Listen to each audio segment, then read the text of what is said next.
Vamos começar aqui com fundos multimercados. A gente viu no encontro passado o que são fundos de investimento, os tipos de fundos de investimento. Então, a gente tem fundo de investimento em ações, fundo de investimento em renda fixa, tem até fundos de investimento em criptos, em várias outras coisas. E um muito importante, um fundo muito importante que existe é um fundo multimercado. Qual que é a principal característica desse fundo multimercado?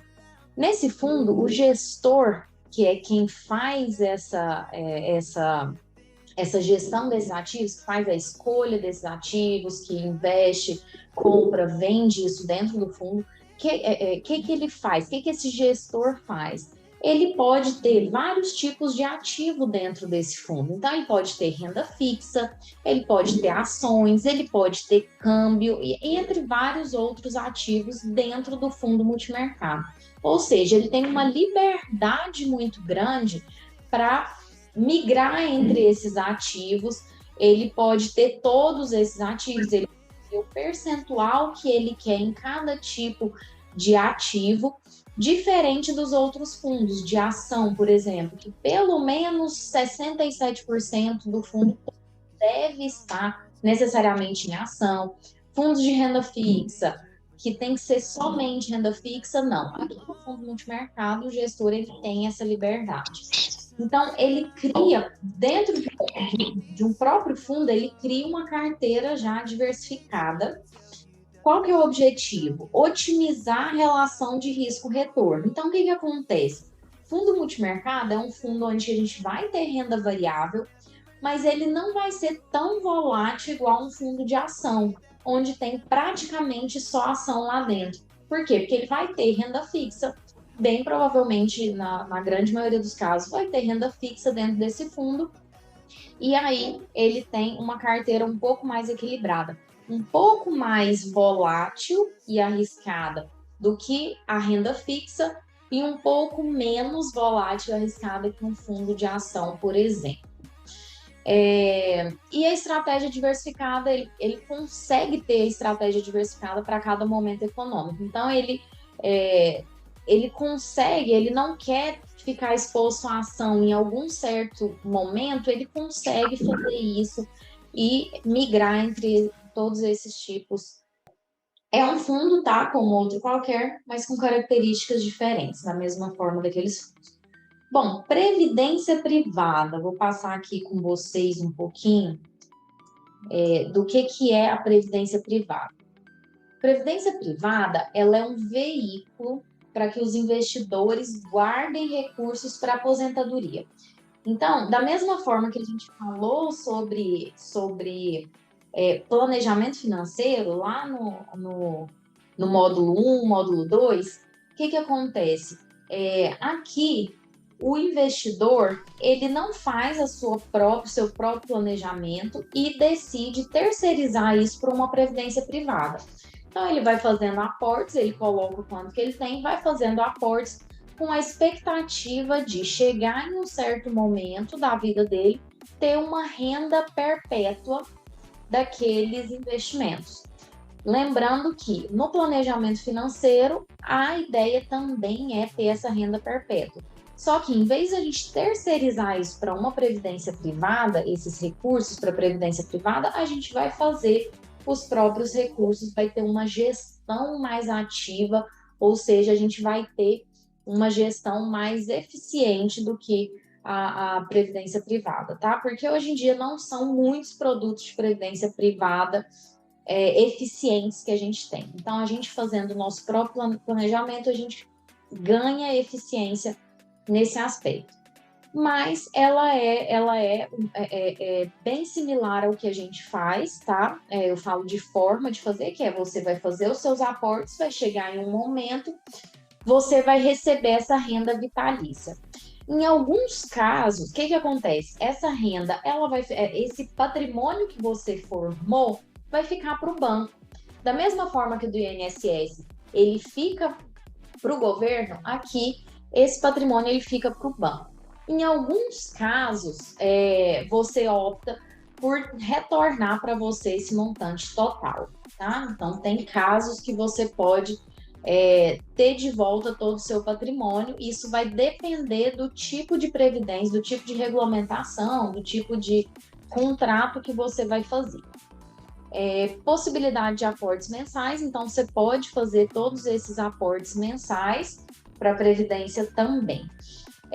Uma diferença dos outros tipos de fundo, né? Fora as outras taxas, a grande maioria deles cobra uma taxa de carregamento. O que é isso? Cada aporte que você faz, o banco te cobra uma taxa. Te cobra uma taxa por você estar colocando o seu dinheiro para investir lá. Então, essa é uma grande desvantagem da previdência privada. Algumas não têm, tá? Mas a grande maioria, principalmente as de banco, elas têm. Uma vantagem da previdência privada, ela não entra em inventário. Então, em alguns momentos, pode ser que, bem escolhida, no montante correto, faça sentido uma previdência para alguma carteira. Pode ser que sim, pode ser que não, vai depender dos objetivos. Mas essa previdência ela não entra em inventário. Ou seja, você está fazendo aquela previdência por um tempo e aí você vem a faltar. Os seus beneficiários, eles já vão ter acesso a essa previdência no momento que você se for. Ela não passa por inventário, então isso é um benefício para ele, para os dependentes. Nós temos dois tipos de previdência, o PGBL e o VGBL. O que é o PGBL? PGBL é um modelo para quem faz o imposto de renda no modelo completo, tá? Ela é uma vantagem para quem faz o imposto de renda no modelo completo. Por quê? Porque existe a possibilidade de dedução das contribuições que você faz no limite de 12%. Ou seja, entre as várias deduções que você coloca ali no imposto de renda para deduzir a base de cálculo, para a base de cálculo ficar menor, e assim você pagar um imposto menor, você tem a possibilidade de fazer a dedução das contribuições que você faz para essa previdência PGBL. Essa é uma vantagem. Uma desvantagem: o imposto de renda da aplicação, ele é sobre o montante total, ou seja, o imposto de renda da Previdência, tá? Ele vai incidir sobre o valor total.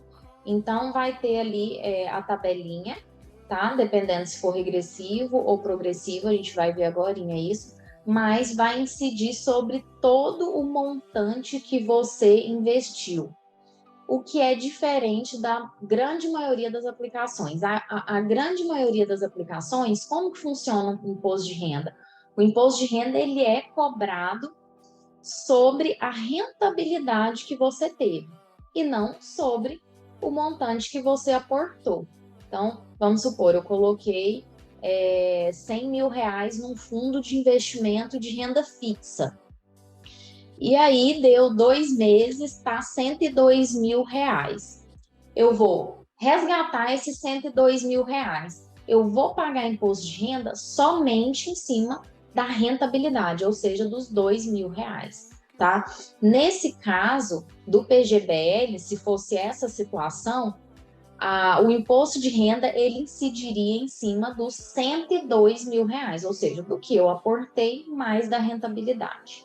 Agora, a VGBL, o que é a previdência privada de VGBL? Qual que é o uso dela, né? Eu quero trazer aqui mais a praticidade desses investimentos.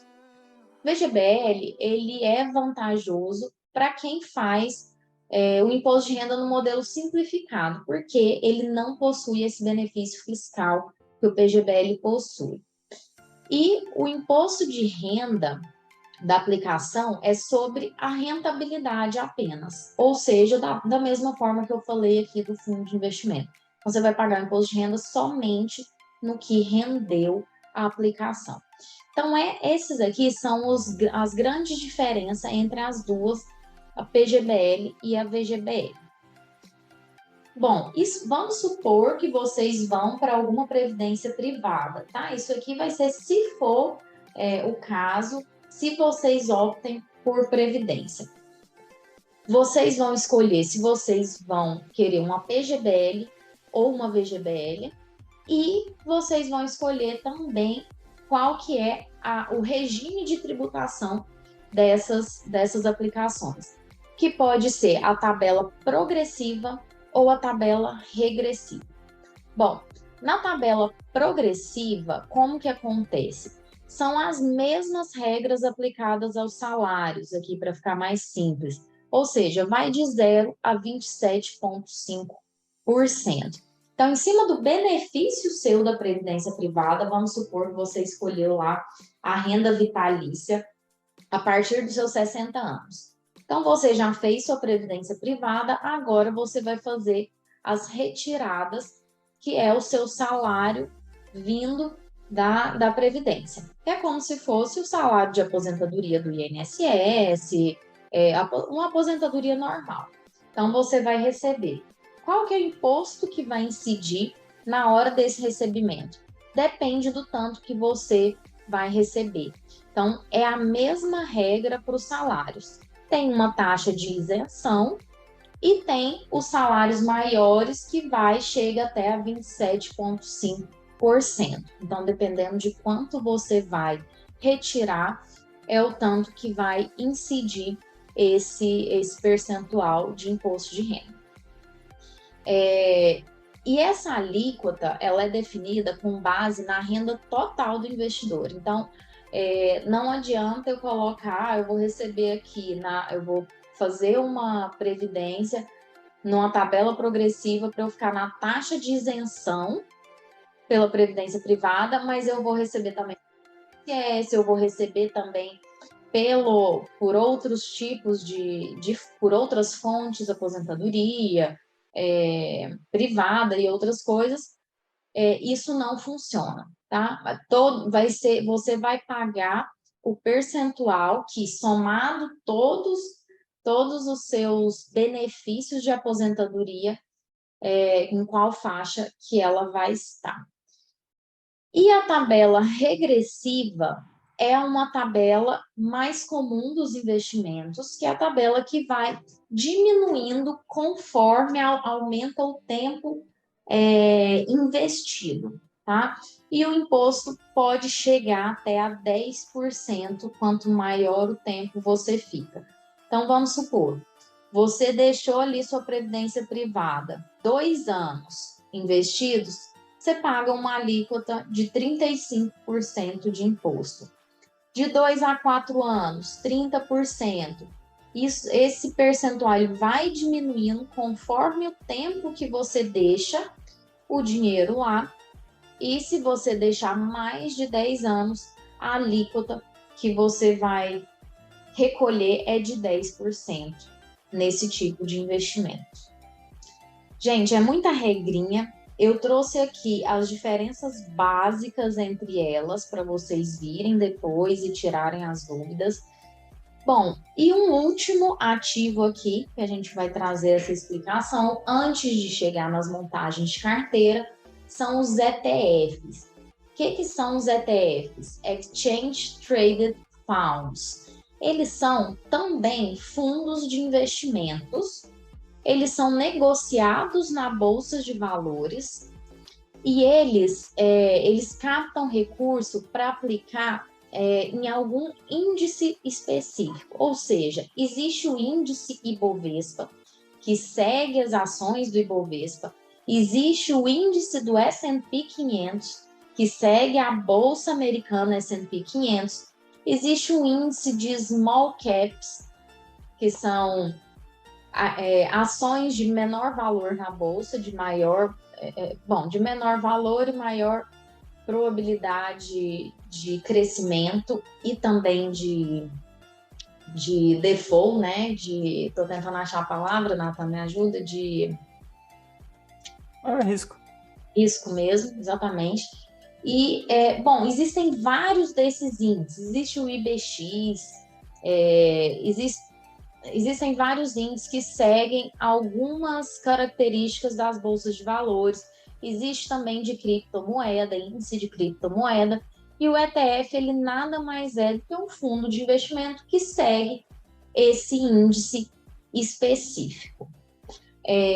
Qual que a vantagem que a gente enxerga aqui? Bom, se a gente for para fundos de investimento bem geridos, aqui dentro da Bolsa Brasileira, a gente, né, de ações brasileiras, a gente consegue fundos de investimento em ação que performam muito melhor do que os nossos índices aqui, que o Ibovespa, do que o IBRX. Agora, o índice da Bolsa Americana, ele é muito bom, ele tem um desempenho muito bom. Então, quando a gente quer fazer essa diversificação em outra moeda, em outra economia, a gente consegue fazer isso através de um ETF aqui dentro, sem tirar o dinheiro do Brasil. Então, para alguns tipos de carteira, isso aqui vai ser muito interessante fazer, tá? Então, é uma forma muito eficiente da gente investir na Bolsa Americana, principalmente.